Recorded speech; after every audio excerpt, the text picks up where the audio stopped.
What's going on, guys? Nick here from Quack Rack. Today we're going to walk you through the installation of our one-piece all aluminum roof installed on a Polaris Ranger 1000 crew cab. So after unboxing, you're only going to have a couple different components. Rack-wise, you're just going to have the roof. As you can see, there are pre-drilled mounting holes both in the front and the back, and the roof is going to secure using these industrial grade rubber tube clamps and then a hardware pack. So as you can see, yourself and a buddy, maybe even an extra set of hands, will lift the roof up and place it right on top of the cage. The roof is going to self-center itself, and you know you're going to be dead on by just using these kind of as your template, right? So this is a pre-installed from us bracket with the tube clamp attached. Just peel back the strap, press it down, and that's going to align your roof side to side and front to back.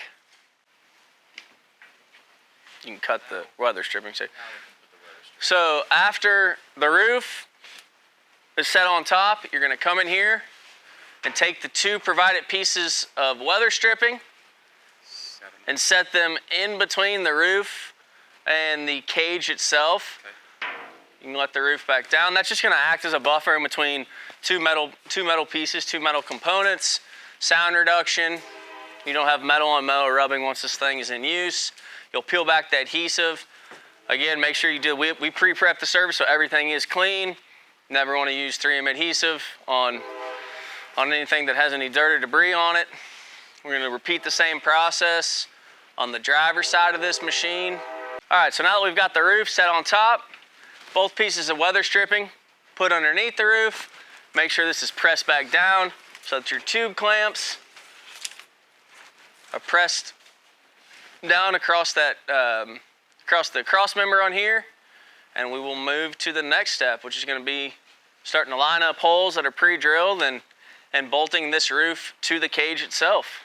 So the next step in this process, now that we've got our roof set up there and the holes lined up, 2 in the back and 2 in the front, is we're going to place this rubber stopper that Ryan's holding right here in all 4 corners. It's going to act as a buffer and void the space in between the cage and the roof itself. So as you can see, he's coming in here. He's already got his holes lined up. So make sure, again, you're going to need to maybe knock it a little bit, side to side just to get the holes lined up. And I guess we should take a step back on that. So the holes that we're using in this, there's a hole that's in the OEM visor in the back. There's a little channel in the back of these Ranger crew cabs. There'll be a hole there. That'll line up directly with the pre-drill hole in our roof. So in between the roof and the top of the cage, the top of this channel in the back is where you're going to place the actual rubber stopper. Again, it kind of voids the gap and acts as a compression buffer for when everything is tightened down. It'll expand out and allows for a super clean installation.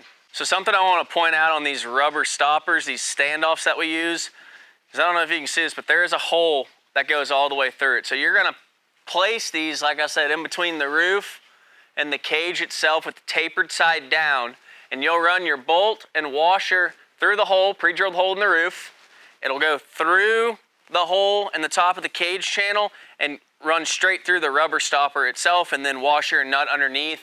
And once you get everything, at this point in time, just leave everything hand tight because we still need to make some adjustments on the front, and then at the end we'll come and cinch everything down and kind of show you guys a close-up shot of how these should look compressed once everything is tightened down. So we've got both of them in the back, driver passenger side. Now there's 2 bolts in the front. Again, the same 2 bolts in the back. They're just in the front of the visor. You'll line the pre-drill hole up, or the pre-drilled hole in the roof with the hole in the visor. Use a rubber stopper as a buffer in between the cage and the roof itself. Run the bolt through it, hand tighten a nut on there, and then we'll be ready to do a 1-through, tighten everything up, cinch these down, and the Polaris crew cab roof's installed in this Ranger. So as you can see, we've got both bolts in the back, both bolts in the front with the rubber stoppers already placed. Ryan's now coming around, starting in the front, and then we'll work our way back to the back, tightening everything down. We do recommend tightening it down with an impact, just so you make sure you compress those stoppers. Everything is snug and in place. So the front, as you can see, very little play in it. Now we're going to repeat the same process in the rear, and we're about done. So now that we have all 4 bolts fasten tightly. Last step of this is to come in here, strap these, secure the straps both on passenger and driver side, and your roof installation is complete. Obviously, if you have an Elite Series, this is the time when you'll move on and install the light bar, run all your wiring. But for the Guide Series crew cab roof on a Polaris Ranger, that's our wrap.